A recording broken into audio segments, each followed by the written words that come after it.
Hello and welcome to today's episode of the Grow My Salon Business Podcast. I'm your host, Anthony Whitaker, and as always, it's great to have you here with us today. Hopefully, you are already aware that we're doing an intimate live 2-day business school event at the House of Sassoon in London on the 16th and 17th of March. You can find out all the details at growmysalonbusiness.com/course/business school. And I'll be sure to put that link in the show notes for today's podcast. So if you're serious about building your business and navigating the year ahead, then this is 2 days that are designed specifically for you. So come and join me and some other like-minded professionals in the salon industry who want to make 2025 the best year that they've ever had. I promise that you'll walk out the door with a personal action plan and inspired and motivated to take your business to the next level. I also want to take this chance to thank our sponsors for Business School, who are Vish Color Management Systems, Salon IQ Salon Software, and Unite Hair Care. So with all that said, on with today's show. Today's guest is Susan Wos. She is an American-based former hairdresser turned business broker who now specialises in the salon industry, and she's worked with clients in America, Canada, Dubai, the UK and Australia. And so she brings a unique understanding of this niche speciality, meaning the salon industry, to the brokerage business. Now, in today's podcast, we're going to discuss how much is your salon really worth, and when is the right time to sell your salon, as well as what are the biggest misconceptions about buying and selling salon businesses, and lots more. So without further ado, welcome to the show, Susan Wos. Hi, Anthony. It's great to be with you. Thank you for having me on. Not at all. As I was saying before we push the record button, I've been wanting to talk to you for a while and get your insights, because you're very unusual in what you bring to the conversation, because you are a hairdresser, but you've turned into a business broker and you specialize in the salon industry. And that is sort of few and far between. So just give us a quick intro into that. How did you navigate that journey from, hairdresser, salon owner to being a broker specializing in salons, amongst the other things that you do? Because I know that you're a very busy lady. So, over to you. Yeah, so it started, I was a salon owner at 25 years old, and I figured out pretty quickly that I didn't have the personality type to really effectively own a salon. I was really too nice, and I just didn't like, some of the dynamics of the salon industry. And so I knew pretty early on that I wanted to exit. And after year 4.5, I think, I listed my salon for sale with the broker. And I had kind of an unusual situation. I didn't mind, my employees and I had a very good relationship. We actually had what I think was probably one of the first hybrid salons. So we had employee-based and booth rental in my salon. And so I attempted to sell it with a broker. A year went by. It was really a negative experience for me. I had obviously no idea what I was doing, so I was really dependent on that broker. But over time, I figured out a lot about, being able to sell my own salon. And so after my contract with him expired, I ended up selling it on my own. And of course, that was, 20 years ago. And I, at the time, would have had absolutely no idea that that's what I would be doing for a living. Mm-hmm. So that experience, though, really kind of lent itself to me understanding how to sell a business and where the value is. And so I started Salon Spa Connection. We started with recruitment and just general kind of connectivity in 2017. And in 2019, someone asked me if I would help sell their salon. And I thought, sure, let me give it a shot. Why not? I like to make money. I like to, connect people. And so it really just took off from there. And I would say actually brokering a business was not something I did for the couple first years, just because it scared me to death. I'm a creative. I'm not naturally a numbers person. Contracts and all that kind of stuff. I was like, I want to try to stay away from that. And then I got forced into brokering because I got a really awesome spa to sell on the West Coast of the United States. And she just didn't like my options, but she wanted to work with me. And she said, I want you to broker this business. If you don't broker it, I'm not going to work with you. Mm-hmm. And so I got forced into brokering, and it was the best thing that ever happened. So so now we have a team of 14. brokers across the US, and we work with a Canadian brokerage. So it's really, really grown, especially in the last 2.5 years. Fantastic. So you've got 14 people on this side of your business alone. Yes. Fantastic. Okay. So I know that I mentioned to you before we started recording that we have a very much a global audience. And one of the things that makes you quite unique, again, not just that you specialize in the salon industry, but you have clients in multiple countries. So aside from the US, I think you just mentioned Canada, where else have you got clients? Well, we can sell a salon anywhere, kind of on a basic level, on a marketing level. There's different legalities for every single country. And so as long as someone is agreeable to do what we call DIY, where we market for them and then we give them advice and don't actually broker the business, we could literally sell a business anywhere. But it's a matter of, who finds us and who asks us for help. My future plans are to really be the leader in every country, every first world country. That's going to take a little bit. There's a lot to work through, but we could literally sell a salon anywhere. And we've talked to people in the UK. We sold one in Dubai, Australia, New Zealand. We get a lot of requests. And so it's literally just a matter of me figuring out and navigating kind of the international aspect of the business before we're truly, truly brokers everywhere. Yeah. Well, that's interesting. I mean, I was having a conversation with someone the other day, a coaching client, and they said to me, where do you have clients? And no one had ever sort of asked me that directly. And I sat down and I thought to myself, well, at this point in time, I've got people in the UK, I've got people in Australia, I've got someone in Panama, I have someone in Mexico, I've just finished with someone in Greece. And I thought, wow. And it sort of was a bit of a moment to sort of think, okay, I've got hairdressing clients all over the world in different countries, but I don't actually think of them as having different challenges because they essentially all have the same challenges and solutions. As you alluded to, there are different laws in different countries. So employment law and stuff, plays a role in it. But I think we have far more in common than what sets us apart in every area of what we do. So let me just ask you another question about why you specialize in the salon industry, or not why, you've sort of answered that, but what is it that makes salons or selling salons different to selling other small businesses? Because most brokers are small business brokers and they sort of deal with a whole raft of them. So what are the big differences? I think it's really just that innate knowledge in the industry. I think there's absolutely no way you can fully understand a salon, spa, or barber business without having worked in one. And because that's a lot of dynamics with the employment, with the owners, with the service base, with clientele, being able to be independent fairly easily in most countries. I think that business brokers don't necessarily understand that. They don't understand how it works and really the true value in salons, because they're looking at it just like they do a pizza restaurant or a gas station. And it is, in my mind, just a completely different animal. There's a lot of emotions in the salon industry. There's a lot of cultivation as far as what an owner can do in order to make it non-dependent. Brokers don't tend to usually look at that. I remember that from my own experience, is that they didn't even ask me about owner dependency at all. Okay. And I thought, well, that's odd. All right. So let me ask you this question. Do you, as a broker, who do you work for? Do you work for the buyer or the seller, or do you technically work for both?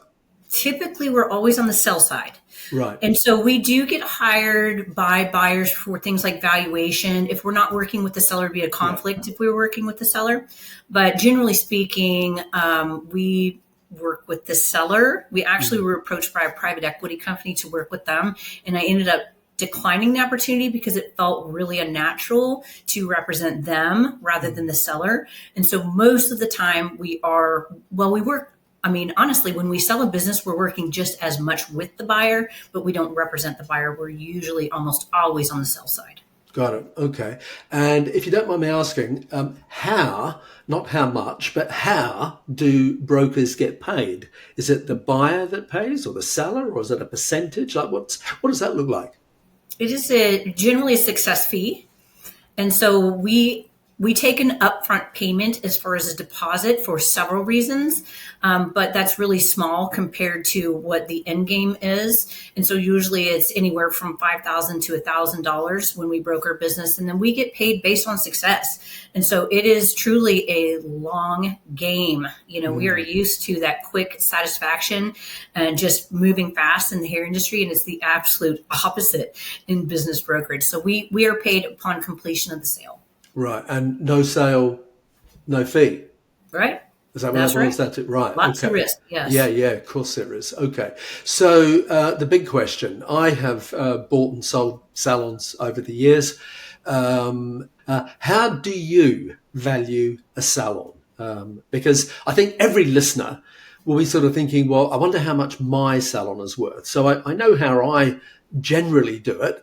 What would your overview be of, well, these are the things you need to take into consideration when you're valuing a salon business?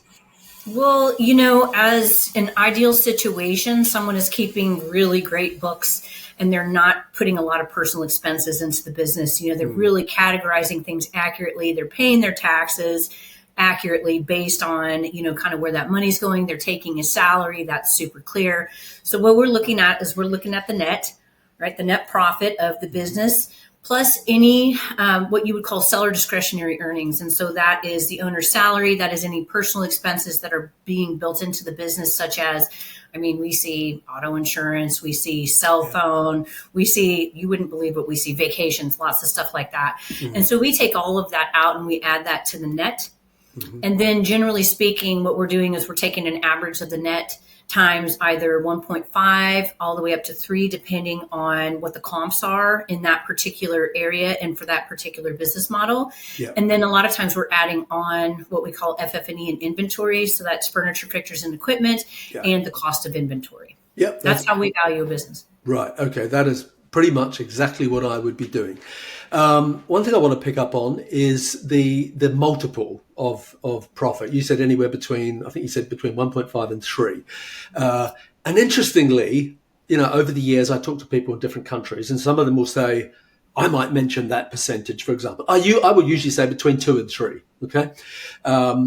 Which I think we're pretty close on that. But sometimes people will say, oh, no, you're never, like it has to be a lot higher than that. It's 4 times or whatever. So for you, dealing with people in different countries, do you find that there is any sort of difference culturally between what people's expectations are as a multiplier of the net profit? It really depends. So an employee-based business, if it's an employee-based country where that's generally the leading business model, that is more valuable. That is a higher multiple, but it really depends on kind of what things are selling for in that particular area and in similar business models. So, you've got these large salon brands that have a high degree of brand equity. Yeah. That is something that I'm comfortable putting a higher multiple on. But really at the end of the day, a salon business, any business, is worth what someone's willing to pay for it. Yeah, exactly. The age-old, expression, that is what it comes down to, isn't it?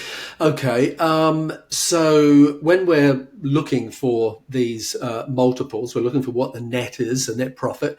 How many years do you want to look back? So when you're talking to a salon owner and you're trying to value their business, do you say, I want the last 2 years, 3 years, 5 years of a P&L? What would you suggest was the best thing to do there? And I suppose if you were advising a purchaser, what would you say to them? How many years P&L should they be looking at?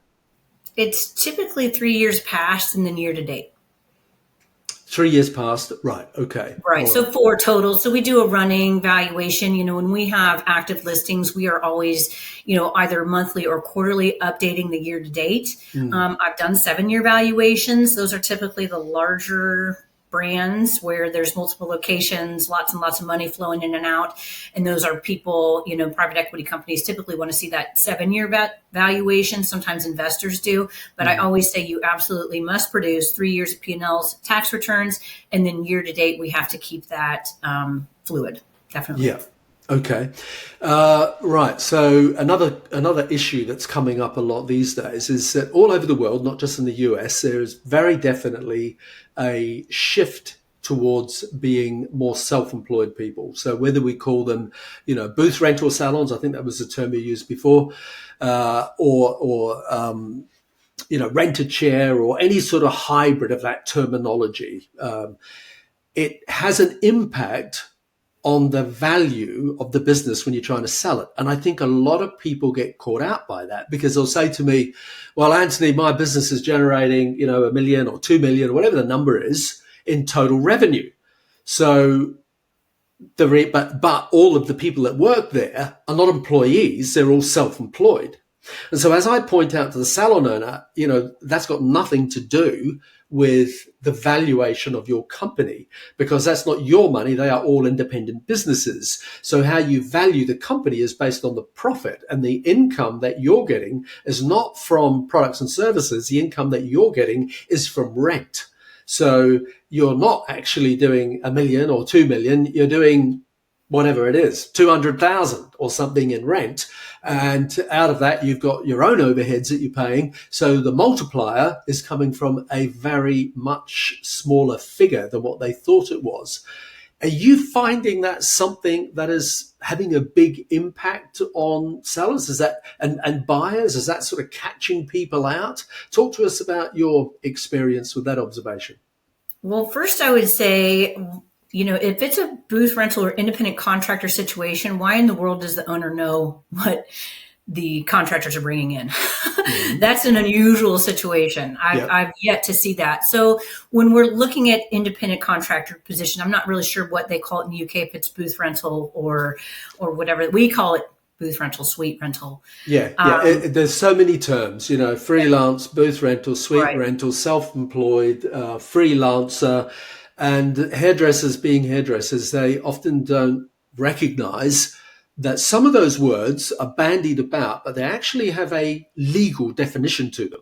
And you have to be very careful, because that legal definition has a big impact on who's liable for the tax, etc. But that's opening up a whole nother can of worms. So we'll back out of there pretty quick. Sorry, carry on. That's all right. Yeah. So the rental income, unless the salon, because we've sold a lot of booth rental salons, salon suites, that kind of thing, really what matters there is the rental income. You're absolutely right about that. Now, if for whatever reason, that owner is selling a lot of retail, that also can be counted in the valuation, but it has absolutely nothing to do with what the stylists, nail techs, estheticians are bringing in. Zero. Yeah. It is super simple. Actually, those valuations are really, really easy, because it's like how much are you bringing in minus COGS, and then, any type of expenses you have. And those expenses are usually pretty straightforward. You're not looking at salon software most of the time. You're looking at, you're paying rent, you're paying utilities, and then a couple other dynamics in there. But usually those types of salons are very easy to place a value on. However, it's very hard for buyers to get loans for those types of businesses. Yes, exactly. Okay. So are there ever any times where there are more sellers in the market or more buyers in the market? Or do you see that as being fairly, stable regardless of what's going on? Relatively stable. I think right now there's a lot more buyers, and there's a lot of different reasons for that. We get a pretty high volume of buyers for every single business that we list. Wow. How many of them are qualified and serious? That's a different question. Mm-hmm. But the fact that they were willing to go and put their information in and say, yes, I want to know more about this business. So the quality of buyers that sort of fluctuates between each business and each year. But I would say that there's always something to sell in a business, whether it's just the contents of the business or if it's the actual book of business and we're selling the whole package. So I think there's always a fairly equal amount of buyers and sellers, but it does sort of fluctuate back and forth. So COVID, right, there was a lot more sellers. There was a lot less buyers because things were so uncertain, and sellers were just like, oh, I'm out of here. This is not something I want to navigate anymore. So that was a different time for sure. Right now, I do see a lot more buyers, and I wouldn't say it's a buyer's market. I would say that buyers, it's more competitive with buyers. So these businesses that are high cash flowing businesses, that are sought after businesses, there is definitely some competition for these businesses. Interesting. Okay.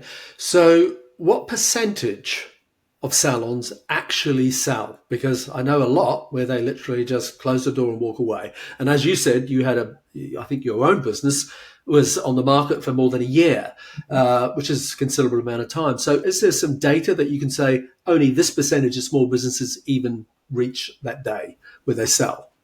Yeah, so it's interesting to me because I listen to a lot of industry things as far as business brokerage.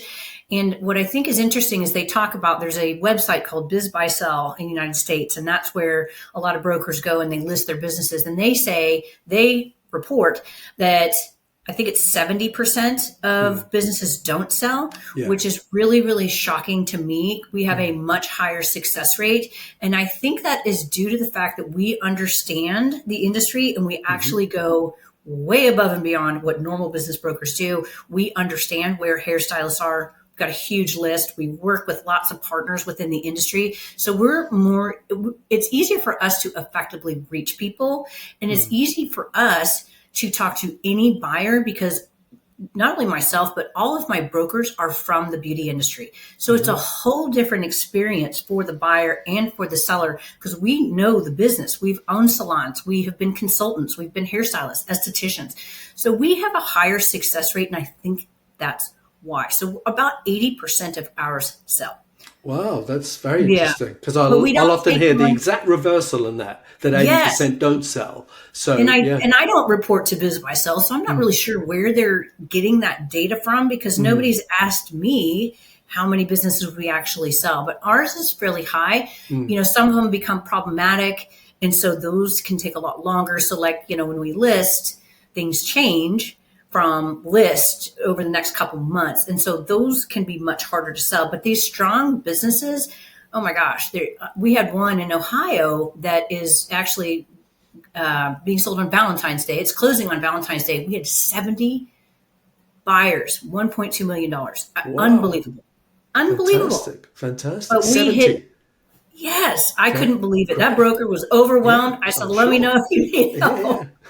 Okay. A different scenario, and unfortunately, a lot of people do find themselves in this situation, is that they'd never planned for sale. They just don't think about it. And then the instance I'm thinking of is, you know, someone I know had a heart attack and they were, 61 or something. And, they all of a sudden it was sort of, I've got to sell the business. I can't keep doing this. It's killing me. What do you do? Because an emergency sale is a bad time to sell when you have to sell, in every way. Okay. People can sort of smell opportunity and, push to take advantage. You're definitely at a disadvantage when it's an emergency sale because you just want out. You don't want the stress. You just want out. If you were someone who was forced to sell in a hurry for whatever reason, what would be the sort of, broad brushstrokes of, okay, they should do this, this, and this? Oh, an emergency sale. Well, first of all, call us and let's talk through where the value is here. So like if you have a massive walkout or someone gets sick or something, and every situation is different, the emergency sales, and we tell all of our sellers who we broker their business. So I'll say we have a couple different tiers of our service. We don't broker every single business. Some we are kind of hands off and we're doing marketing. That's typically the path that we send the emergency people because we're super aggressive with marketing and we say aggressively price this. We will move it quickly, but those are hard to sell because it's nothing but red flags a lot of time. I've just talked to a lady last week, very, very similar situation. And so really the only answer is to let's quickly assess what you have. Do you have really nice furniture? Are you in a great location? Do you have anyone left working in your business? If so, let's pile all that together. Let's come up with the price. Let's be really aggressive with the marketing.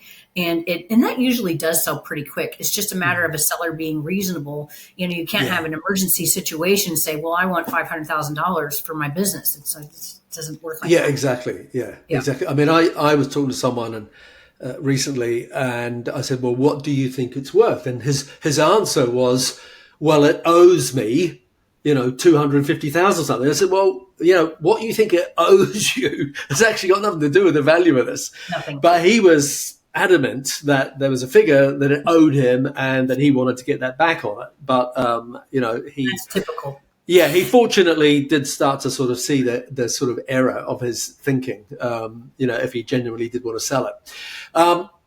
When people say to me, because in our industry, we are predominantly young people, we skew very young in terms of when we open a salon.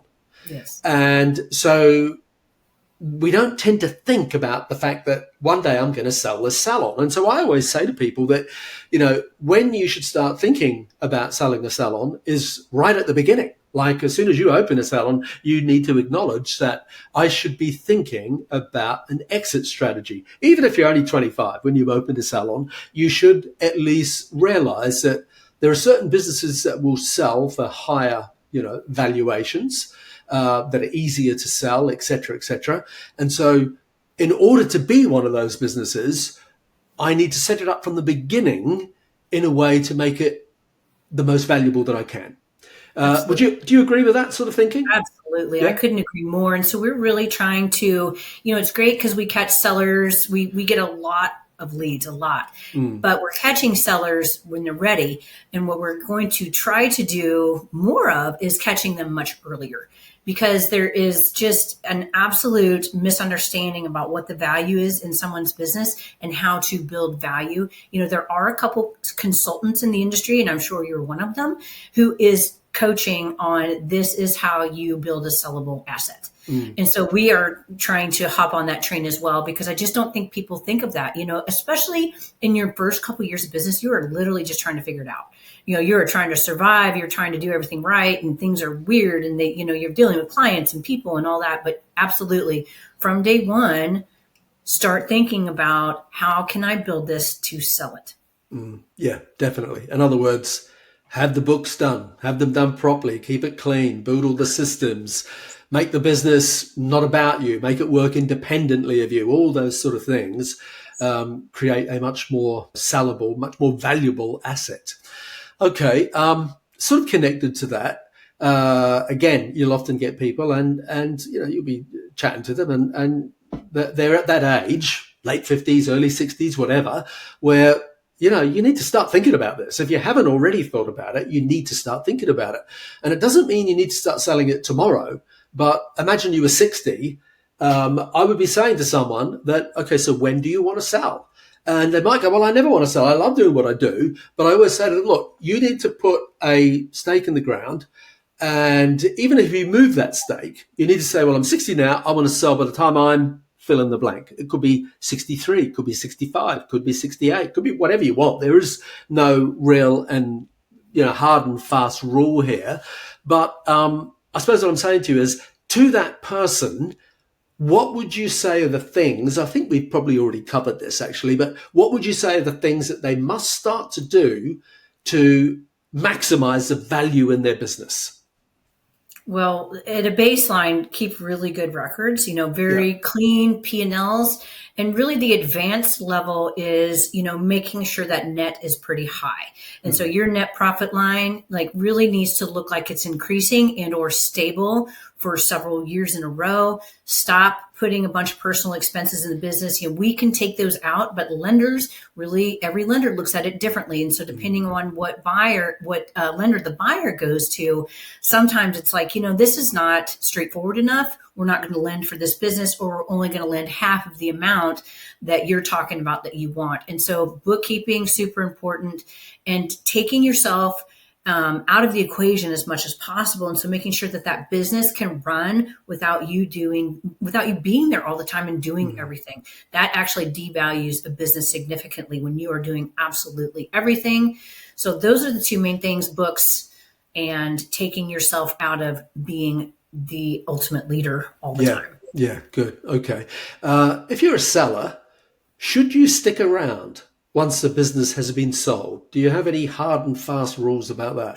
Ooh, that is a tough one. And that is so, and we definitely deal with that. So we get a lot of sellers who, I call it half in, half out. Yeah. It's not our preferred business type to sell, because it is more, truthfully, the seller and the buyer have to really like each other.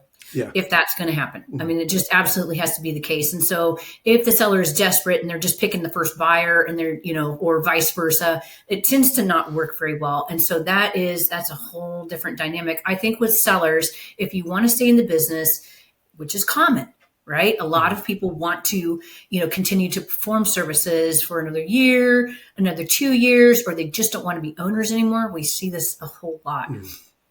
A lot of clear boundaries, right? Like, what does that look like? Or how are you going to support that buyer? Because if you go and you're the gossip queen or king of the salon, that is not going to bode well.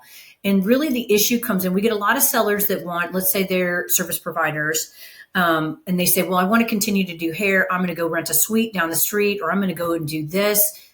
So you're taking all your business out of there.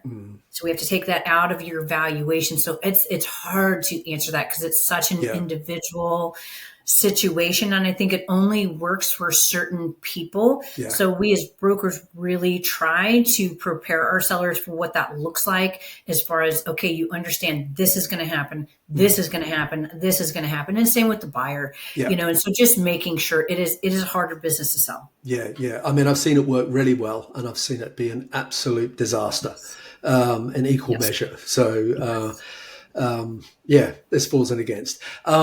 What about selling to existing staff? Because that actually links into what we're talking about, that often the value of the business is likely to retain if you can, retain in the business, because if you're selling it to existing staff members, they're usually, they're not going to leave. As if you've sold it to a complete stranger, there's often then that big walkout and the value of the business has gone right down for whoever has bought it. Whereas if you sell it to an existing staff member, oftentimes, if it's the right person and it's the right sort of, handover and the right coaching and hand holding, whatever the term is, it can work really well for everybody, can't it? It can work for the buyer. It can work for the seller. It can work for the clients. There's a lot less upheaval. Any comments about that? Yes, I think that's an ideal situation. If you have an employee that wants to be the business owner, there's very little convincing you have to do. It's a matter of numbers and kind of what this looks like. And so we actually do a lot of employee buyouts because of the dynamic can be a little tense, between the seller and the buyer, especially if they're working together every day. I'm in the middle of one right now. And so just being that buffer. So we do work with that a lot. And that is an ideal scenario when everybody's realistic, when everybody's open and emotions are kind of at a minimum.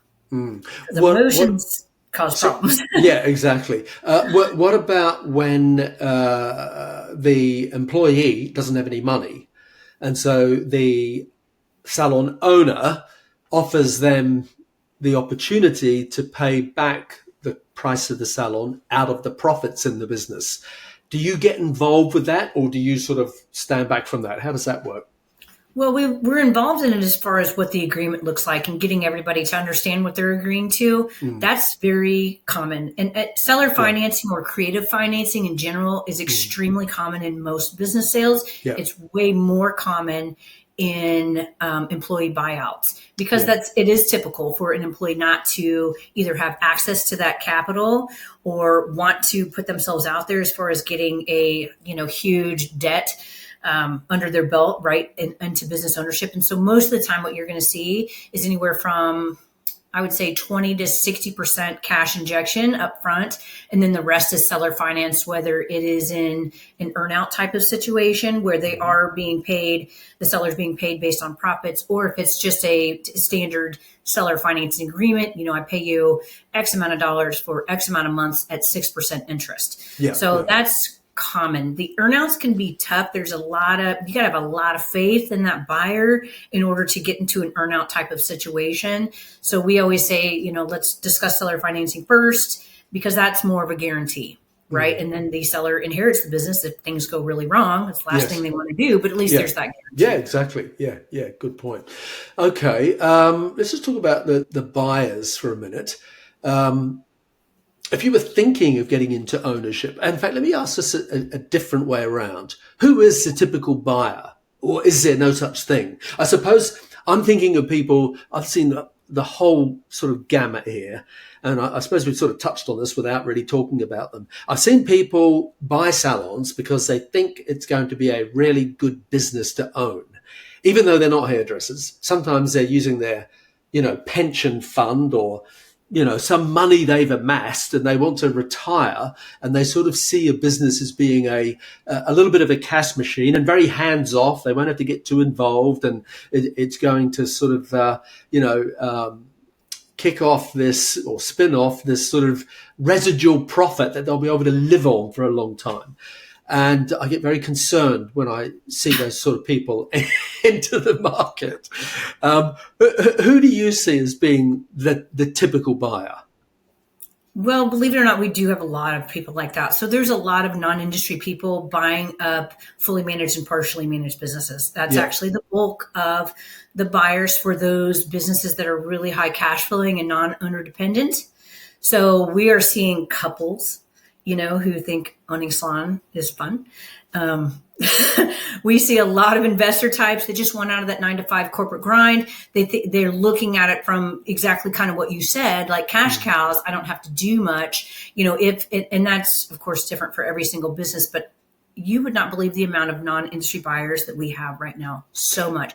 And for our larger businesses, all of our larger businesses are going to right now, non-industry owners. Now, when you get into the owner operator businesses, so the owner operator and partially managed, those are being bought by existing salon owners. Yeah.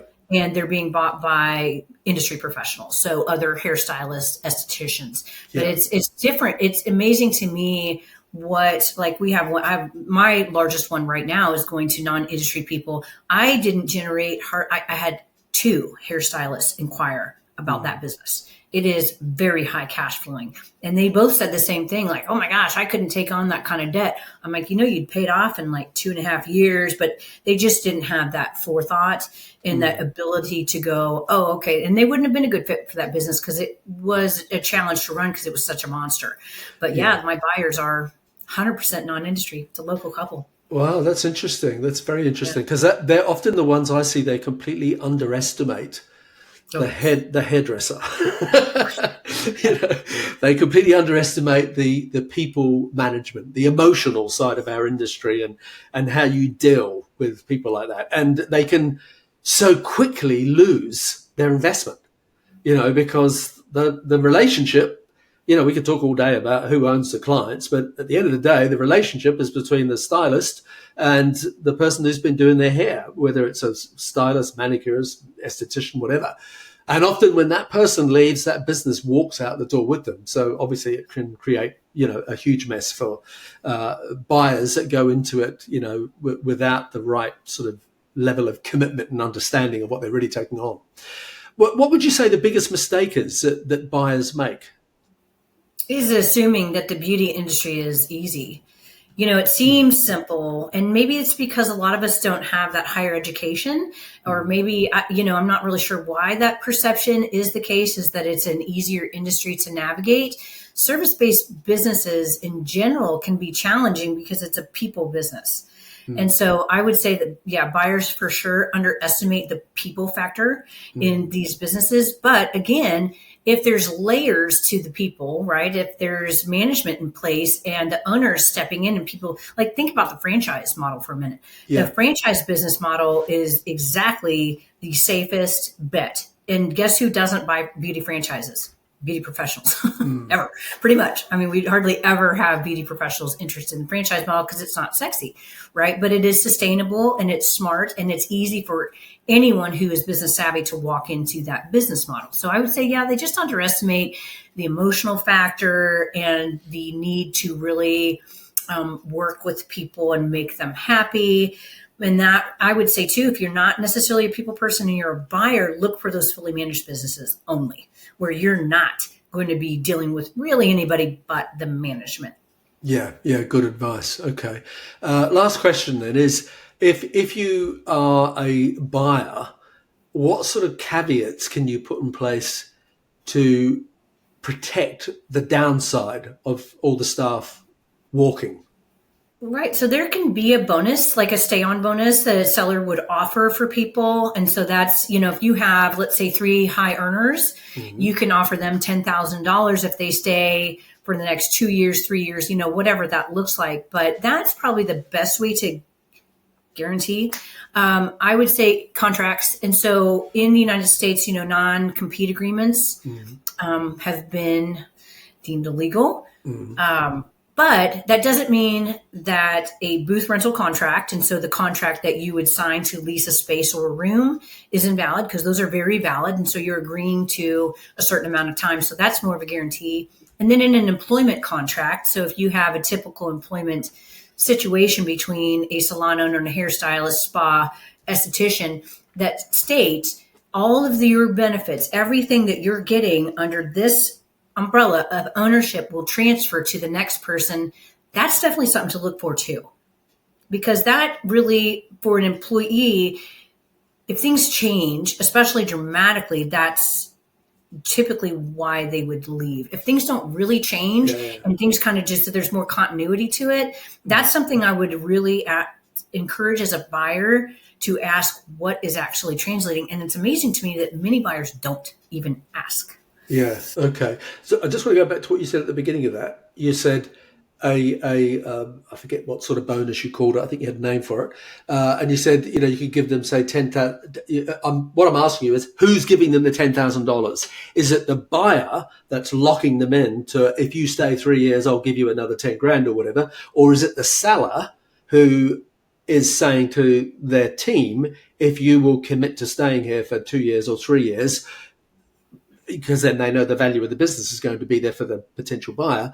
Is it the seller that is taking 10K out of their profit, what they're getting when they sell the business? Yeah, most of the time. And so that's something that they've thought through, before negotiation starts. Say, I'm going to build in an extra $30,000. I'm going to earmark that $30,000 because I'm going to give stylist A, B, and C this incentive to stay. Right. Okay. But it could be a buyer. I mean, there's a lot of different ways to slice that up. And especially when there's seller financing and creative financing involved, that's really, really smart. Because if let's say the business goes under, but you've got $200,000 in either earnout money or seller finance money, you're still invested as a seller for some time. And so it really behooves you to make sure that this salon continues to thrive. Yeah. Okay. I know I said that was the last question, but we opened up a little can of worms there. So I've got another two. Well, it's one question really. You said that in the United States, non-competes have now been deemed illegal.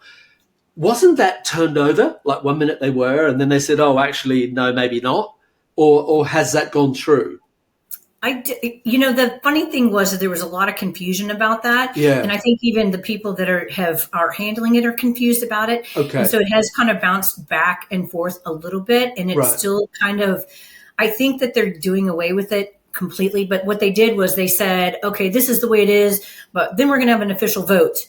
And that was supposed to be last summer. And I believe, I'll be perfectly transparent. I'm not sure what it is, but non-compete agreements in that, honestly, in the salon industry, I agree that it shouldn't really be a thing, because people should want to work for you because they want to work for you. But selling a business is different. Non-competes are definitely legal in selling a business. And so sellers sign non-competes. And that is so that the seller can't go and open up a salon down the road or whatever. Yes. Yeah. Okay.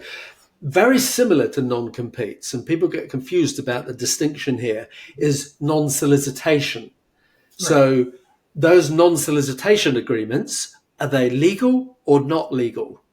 Legal, right. So non-solicitation meaning you can't solicit the clients or you can't solicit the staff, or both? Oh, both, I would think. Yeah. Okay, that's interesting. Yeah, okay.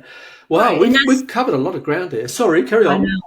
Oh, no, it's just and the non-solicitation thing, it is harder to uphold. And so it's more you really have to have that agreement nailed down for non-solicitation. But I've known many people that are absolutely scared to death of it. So they typically don't violate it. Yeah, exactly. Okay. All right. Well, listen, thank you. This has been fantastic. I said to you before we started recording that I knew you were very articulate and you would get straight to the point, and you've absolutely nailed everything. So I really appreciate that. Whereabouts can people connect with you on Instagram or other social media channels?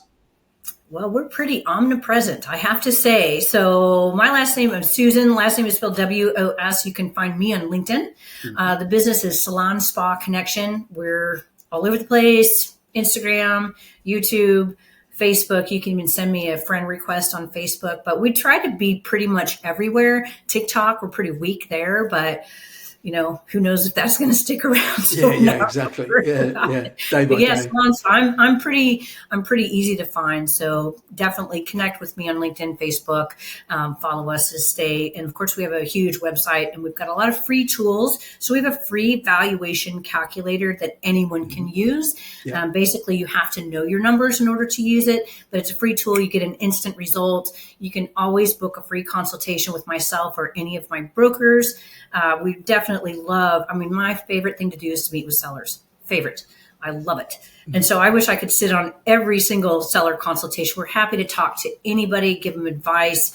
It's really great to understand your situation. We're very objective as far as, talking to buyers and to sellers.